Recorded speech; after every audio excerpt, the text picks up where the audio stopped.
नगर सेवक वालों की बंद नहीं है, ये बीएमसी वालों की बंद नहीं है। अगर उनकी पगार भी बंद हो जावे, फिर उनको बोलो कि आप 6 महीना बंद, जैसे हमारा बंद किया धंधा, आपकी पगार बंद करके फिर आप लोग देखोगे कैसे लॉकडाउन होता है। कहने का मतलब है कि सरकार 1 रुपया अपने जेब से लोगों को ना दे रही है, ना लोगों से जो लेने वाला टैक्स है वो कम कर रही है। सरकार खुद त्याग सैक्रिफाइस करने को रेडी नहीं है और लोगों से सरकार कह रही है कि आप सैक्रिफाइस करो बार बार। तो ऐसा तो है नहीं कभी दोबारा के इलेक्शन नहीं होने वाला है कि दोबारा उनको जनता के पास नहीं आना है। आज जैसे हम उनके पास जाते हमारी बात नहीं सुनते, दोबारा वो हमारे पास आएंगे, हम उनकी बात नहीं सुनेंगे। कल से न्यूज कर रहा हूं, लॉकडाउन 2 को महाराष्ट्र की जनता एक्सेप्ट नहीं कर रही है। दुकान अपनी बंद करके लगातार सरकार तक आवाज पहुंचा रही है। जय हिंद दोस्तों, इस वक्त मैं हूं ठीक रसाज मॉल के सामने, सिंगापुर प्लाजा है। जैसा कि कल से आपको मैं बता रहा हूं कि लॉकडाउन 2 को कोई भी व्यापारी बर्दाश्त नहीं कर पा रहा है। सब लोगों ने, जैसे अगर मैं सिंगापुर प्लाजा की बात करूं, रसाज की बात करूं, तो इन लोगों ने अपने दुकान को ज़रूर बंद रखा है, लेकिन लॉकडाउन 2 के खिलाफ ये लोग अपनी आवाज़ सरकार तक ज़रूर पहुंचाना चाहते हैं। कुछ लोग यहाँ पे जमा हैं। क्या नाम है आपका और क्या आपकी मांग है? आदिल नाम है हमारा। 100 में से 90% हमारी दुकान इधर रेंट पे चल रही है बराबर भाई। इसमें से 1 महीने से तो हम मंडी झेल रहे हैं, लेकिन अभी अचानक ने प्रशासन ने, गवर्नमेंट ने लॉकडाउन लगा दिया। बहुत मुश्किल हो रही है भाई, और ऑनर भाड़ा माफ़ करने के लिए तैयार नहीं है। हमारे पास घर में राशन पानी कुछ नहीं है। हमारी ये मांग है, अगर ये लॉकडाउन नहीं ख़त्म होता है तो हम बड़े पैमाने पर आंदोलन मीरा रोड से करेंगे और अपने मॉल को खुलवाएंगे इंशाल्लाह। क्या किस चीज़ की दुकान है आपकी? मोबाइल की। क्या क्या मैसेज है आपका? ये खोलने के लिए खोल दो अभी दुकानें, रेंट भी भाड़ा नहीं कर पा रहे पूरा। प्रॉब्लम है। क्या कहेंगे आप? क्या नाम है आपका? मेरा नाम राकेश है। मैं यही कहूँगा, जैसे सभी लोग को थोड़ी थोड़ी सुविधा दी जाए। सभी लोग का बिजनेस है, व्यापार है, सभी का घर बार है, सभी लोग को थोड़ा थोड़ा अपना अपना कमाने का जरिया दिया जाए। ऐसा बंद करने से कुछ नहीं होगा, ऐसे हम लोग बर्बाद हो जाएंगे और कुछ नहीं होने वाला है। क्या नाम है आपका? किस चीज़ की दुकान है आपकी? शोएब नाम है मेरा, कपड़े की दुकान है। बट लेकिन ये लॉकडाउन में सफ़र कौन करता है? कॉमन मैन, जो छोटे छोटे बिजनेस व्यापारी होते हैं, नुकसान उन्हीं का हो रहा है। जो बड़े बड़े ब्रांड्स लेके बैठे हैं मॉल में, वो तो सर्वाइव कर ही लेंगे, बट हम लोग जो कॉमन मैन है, जो थोड़ा पैसा जमा करके धंधे में लगाते हैं, सोचते हैं कि आज चलेगा कल चलेगा, जब चलने लगता है तो लॉकडाउन आ जाता है, तो हम सर्वाइव कैसे करेंगे? हमारे घर में पैसा कहाँ से जाएगा? हम घर वालों को कैसे खिलाएंगे? क्या करेंगे? तो हम तो चाहते हैं कि सारी चीज़ें खुले, थोड़े रेस्ट्रिक्शंस है, प्रोसीजर्स है, जो भी SOPs है हम तो फॉलो कर रहे हैं ना। 8 बजे तक आपने चालू रखाया था, हम लोग ऑपरेट कर रहे थे। अचानक से आप बोलोगे बंद कर दो, तो भाई जो इंसान पैसा लगाता है, माल लाता है, कहाँ से जमा करके, अब सारी चीज़ें बंद हो जाएगी तो इंसान खाएगा क्या? सड़क पे आ जाएगा। क्या नाम है आपका? किस चीज़ की दुकान है आपकी? मेरा नाम तौफीक है, मेरी मोबाइल की शॉप है। हम लोग भी अभी कई टाइम से बोले बहुत परेशान है। धंधे पाने तो है नहीं, मंथली का घर दुकान का भाड़ा, घर का खर्चा, बच्चों लोग की पढ़ाई की फीस, ये सब ही नहीं हो पा रहा है। पहले लॉकडाउन था, थोड़ा एडजस्ट हुआ, थोड़ा बहुत जन लोगों ने साथ मदद की। अभी जो ऊंचे लोग भी वो भी मदद नहीं करेंगे, तो ये सब भी परेशान हो गए।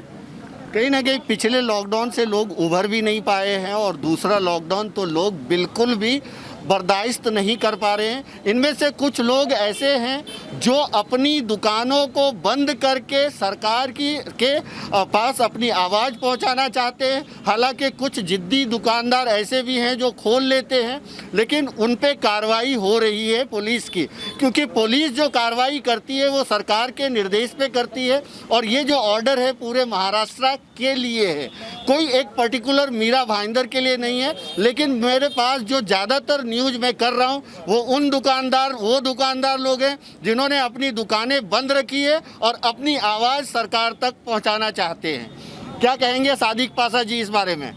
देखिए, ऐसा है कि कोरोना खाली भारत में आया ऐसा तो नहीं है। दुनिया भर में कोरोना आया, दुनिया भर में सरकार ने लॉकडाउन किया, लेकिन जहाँ जहाँ सरकार ने लॉकडाउन किया वहाँ उस देश के नागरिक को कुछ सहूलियतें दी और लॉकडाउन किया। मसलन के तौर पर पिछला साल जब लॉकडाउन हुआ तो सब लोग आस करते थे कि चलो लॉकडाउन, सरकार ने हमारी कमाई बंद कर दी, लेकिन क्या सरकार ने बिजली का बिल कम किया? बातें हुई पर बिजली का बिल कम नहीं हुआ। स्कूल की फ़ीस को लेकर बातें हुई पर स्कूल की फ़ीस कम नहीं हुई। प्रॉपर्टी टैक्स को लेकर बातें हुई कि नगर पालिका टैक्स कम करेगी, पर टैक्स कम नहीं हुआ। कहने का मतलब ये कि सरकार 1 रुपया अपने जेब से लोगों को ना दे रही है, ना लोगों से जो लेने वाला टैक्स है वो कम कर रही है। सरकार खुद त्याग सैक्रिफाइस करने को रेडी नहीं है और लोगों से सरकार कह रही है कि आप सैक्रिफाइस करो बार बार। तो ये लॉकडाउन अगर आप करते हो तो लॉकडाउन के साथ साथ बिजली के बिल के बारे में आप बोलिए, आप कम करिए। आप ये जो जो 500 रुपये कमाने की हिम्मत है लोगों की, वो तोड़कर आप हर रोज लोगों से फाइन ले रहे हो। करोड़ों रुपए आपने जमा करिए। आपको लॉकडाउन करना है, सरकार को लॉकडाउन करने का आके करिए, लेकिन लॉकडाउन करने के साथ साथ आपने आधार कार्ड पैन कार्ड लिंक कर दिया है, टैक्स बराबर वसूला जा रहा है। तो हमारा ये लोगों का ये मांग होना चाहिए कि सरकार ने प्रति व्यक्ति को 18,000 रुपये दे देना चाहिए हर व्यक्ति को, फिर जिंदगी भर लॉकडाउन करिए, कोई दिक्कत नहीं है। इनकी बातों में दम है। इन्होंने जो कुछ बातें कही कि सरकार जब पिछला लॉकडाउन हुआ था तो कहा गया था स्कूल की फीस में कटौती होगी, माफ़ होगा, लाइट बिल में हम कटौती करेंगे, टैक्स में हम कटौती करेंगे, लोगों को सुविधा देंगे, जिनका EMI बाउंस हुआ है उसको चार्जेज नहीं लगेगा। लेकिन ऐसा कुछ नहीं हुआ।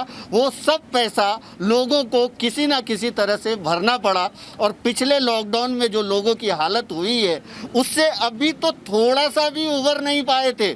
सेकेंड लॉकडाउन की मार लोग नहीं झेल पा रहे हैं। क्या नाम है आपका, किस चीज़ की दुकान है आपकी? मेरा नाम माजिद है, सिंगापुर प्लाजा मेरी मोबाइल की दुकान है।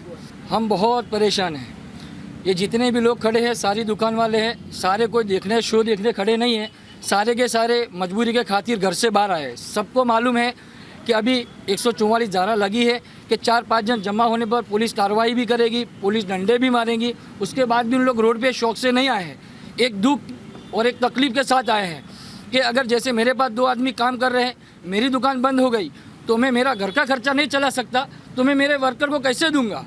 दूसरी बात कि रेंट पे जो दुकानें हमारी चल रही है उन लोग भी माफ़ करने को तैयार नहीं है। और दूसरा कि जैसे कि आम जनता है ये सारी की सारी परेशान है क्योंकि उनके धंधे बंद है। आज पुलिस वाले हैं, गवर्नमेंट सर्विस करने वाले, उनको सबको पगार चालू है, पुलिस वाले की बंद नहीं है, नगर सेवक वालों की बंद नहीं है, ये BMC वालों की बंद नहीं है। अगर उनकी पगार भी बंद हो जावे फिर उनको बोलो कि आप 6 महीना बंद, जैसे हमारा बंद किया धंधा, आपकी पगार बंद करके फिर आप लोग देखोगे कैसे लॉकडाउन होता है। आज हमारे घरों के अंदर खाने के लिए नहीं है। पहला लॉकडाउन के अंदर जब पहला लॉकडाउन हुआ था तो एक किसी को मालूम नहीं था, तो इसीलिए हर एक पैसे वाले ने और दोस्त अहबाब ने किसी की मदद की है। अब ये लॉकडाउन खत्म होने के बाद अब फिर से हुआ है, कोई किसी की मदद करने के काबिल नहीं है, क्योंकि उनके पास भी पैसे नहीं है। सही में किसी के पास नहीं है। आप मेरे से मांगो, मैं नहीं दूंगा। मुझे मालूम पड़ गया पीछे के 1 साल मैंने निकाला है, कैसे निकाला है। अब 1 साल निकालने के बाद धंधा कैसे उठा था, अब लेवल पे आया ही नहीं है फिर से लॉकडाउन। ठीक है, आपने पहले कहा था कि सैटरडे संडे कंप्लीट बंद रहेगा और सुबह 9 से 8 बजे तक ये दुकानें चालू रहेगी। आदमी चलो सुबह 9 बजे से 8 बजे तक थोड़ा कुछ तो घर पे लेके जाता था, 20 बच्चों को खिला सकता था। ज़्यादा 10,000 पगार देने वाला 8,000 पगार अपने वर्कर को देता था। अब पूरा बंद कर लोगे तो हम कहाँ से कमाएंगे, कैसे भाड़ा भरेंगे, कैसे घर चलाएंगे, कैसे हम वर्कर को पगार देंगे। इसीलिए हम CM से लेकर हमारे जितने भी यहाँ पे नगर सेविका हैं और हमारे जितने भी सहयोग करने वाले, जिनको ये चिंता चुन कर लेकर आती है और हम लोग को जब इलेक्शन का वक्त होता है वो हमारे घर पे आते, आज हम उनके घर पे जाते हो हमारी बात नहीं सुनती है। ऐसा तो है नहीं कभी दोबारा कि इलेक्शन नहीं होने वाला है कि दोबारा उनको जनता के पास नहीं आना है। आज जैसे हम उनके पास जाते हमारी बात नहीं सुनते, दोबारा वो हमारे पास आएंगे, हम उनकी बात नहीं सुनेंगे। कहीं ना कहीं देखिए ये लोगों का दर्द है कि अगर एक दुकान बंद होता है तो उस एक दुकान से जुड़े हुए और भी कई लोग होते हैं, उनका भी परिवार सफ़र करता है। इन्होंने जैसा कहा कि जब इलेक्शन होता है तो उस वक्त नेता, कारपोरेटर हो, MLA हो, चाहे कोई भी हो, वो उन तक आते हैं और उनको बहुत सारे वादे करते हैं। लेकिन जब ऐसा सिचुएशन आता है जब उन्हीं को, चूँकि लोग चुनते प्रतिनिधि को इसलिए हैं, उनको पैसे के लिए नहीं चुनते, खाने पीने के लिए नहीं चुनते कि आप पैसे दो हमें, वो ये चुनते इसलिए चुनते हैं कि अगर कभी हम पे कोई आपदा आए, कभी हम पे कोई परेशानी आए तो आप मेरी आवाज़ बन के खड़े रहो। तो इनका कहना सही है कि ऐसा तो है नहीं कि फिर इलेक्शन नहीं आएगा, फिर ये नहीं होगा। वो बातें ठीक है, समझ में आती है, लेकिन मैं फिर से बोल रहा हूँ, मैं कल से न्यूज़ कर रहा हूँ, लॉकडाउन 2 को महाराष्ट्र की जनता एक्सेप्ट नहीं कर रही है। दुकान अपनी बंद करके लगातार सरकार तक आवाज़ पहुंचा रही है। आज शाम को सरकार इस विषय पे एक मीटिंग करने वाली है। हो सकता है कि कुछ राहत मिले, हो सकता है नहीं मिले, लेकिन हम उम्मीद करते हैं कि कुछ राहत मिले ताकि आम आदमी जो सफ़र कर रहा है परेशानियों से बच सके, अपना घर बार चला सके। Thank you so much.